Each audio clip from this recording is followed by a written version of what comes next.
Bonjour à tous. Un appel à témoins lancé par la police de Besançon. Elle concerne un jeune bisontin de 16 ans qui n'a plus été vu depuis le 26 décembre. Sa famille a signalé la situation le lendemain. Sa disparition est considérée comme inquiétante par les forces de l'ordre de la commune. Il a les cheveux frisés et les yeux foncés. Sa photo est disponible sur les réseaux sociaux. Si vous le voyez, contactez la police ou la gendarmerie. Un accident de la route hier soir. Les faits se sont produits sur la départementale 27 à Jeure dans le Jura. Un poids lourd est le seul véhicule impliqué. 23 sapeurs-pompiers ont été déployés sur les lieux. L'intervention a duré plusieurs heures jusqu'à près de 2 heures du matin.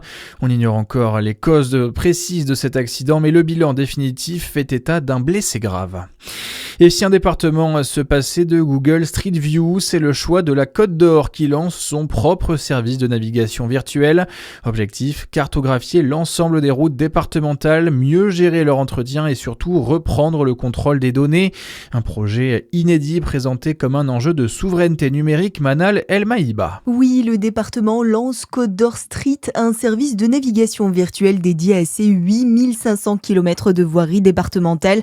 Des images panoramiques à 360 degrés en haute résolution et d'une précision centimétrique ont été captées entre le printemps et l'été 2025 par une entreprise française.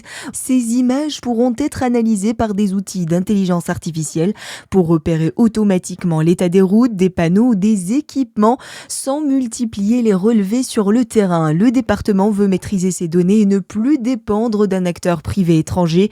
Coût de l'opération 50 000 €, financé par la collectivité. Un autre outil, Côte d'Or Maps, équivalent local de Google Maps, doit voir le jour à l'automne 2026. Dans l'actualité également, plus de 1000 voitures brûlées et plus de 500 interpellations en France. C'est le bilan de la nuit du Nouvel An communiqué par le ministère de l'Intérieur. Des chiffres en hausse par rapport à l'an dernier, même si les autorités évoquent une nuit globalement plus calme que celle de 2024. À noter que des policiers ont été visés par des tirs de mortier et d'artifice dans plusieurs villes, notamment à Nice, Lyon ou encore Rennes. La Poste et la Banque Postale de nouveau prises pour cible. Leurs sites ont été inaccessibles une grande partie de la journée hier après une cyberattaque. Un incident qui intervient quelques jours après une précédente attaque massive qui avait fortement perturbé le suivi des colis pendant la période de Noël. Tout est finalement revenu à la normale en fin d'après-midi. Et puis, ce début d'année marqué par la libération d'un Français emprisonné au Togo. Steve Rouillard avait été arrêté en juin dernier lors d'une manifestation accusé d'atteinte à la sûreté de l'État togolais.